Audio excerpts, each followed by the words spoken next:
আসসালামু আলাইকুম এভরিওয়ান। আজকে ডাল পুলি পিঠার রেসিপিটা আপনাদের সাথে শেয়ার করছি।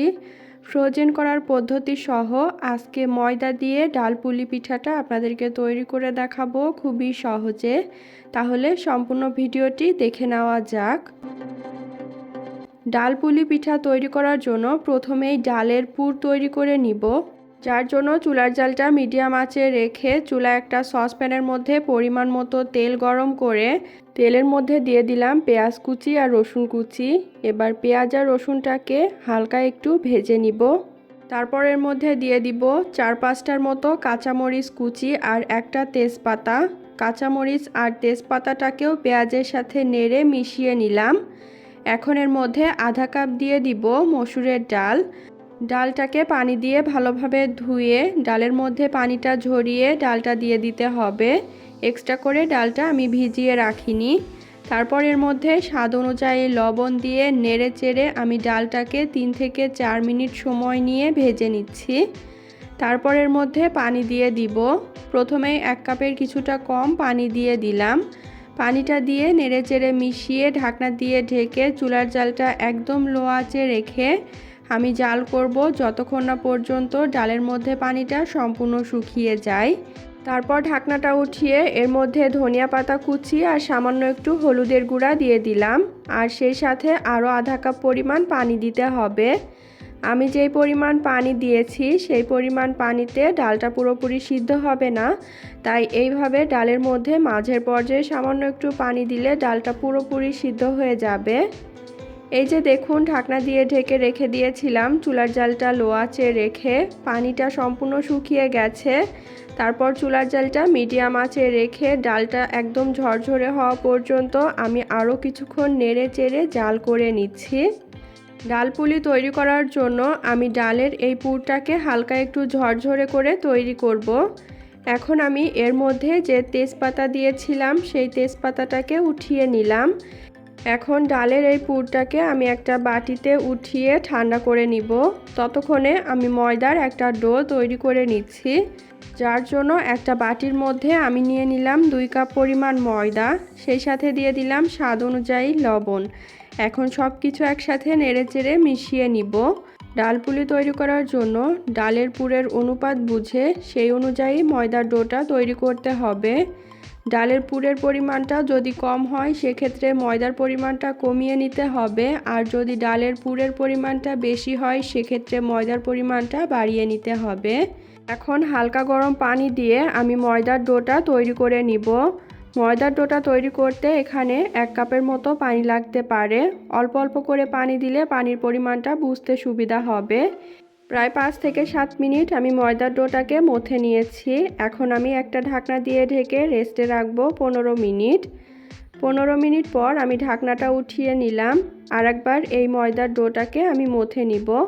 তারপরে এই ডো থেকে আমি লেচি কেটে নিচ্ছি। 2টা লেচি কেটে নিব একটু মোটা করে। তারপর ময়দার একটা লেচি নিয়ে নিব রুটি তৈরি করার জন্য। রুটি তৈরি করার জন্য এখানে আমি একটা চপিং বোর্ডের ওপরে লেচিটাকে প্রথমে হাতের সাহায্যে একটু চ্যাপ্টা করে নিলাম। তারপর ওপর আর নিচে শুকনো ময়দা ছড়িয়ে একটা বেলনের সাহায্যে আমি একটা বড় রুটি তৈরি করে নিব।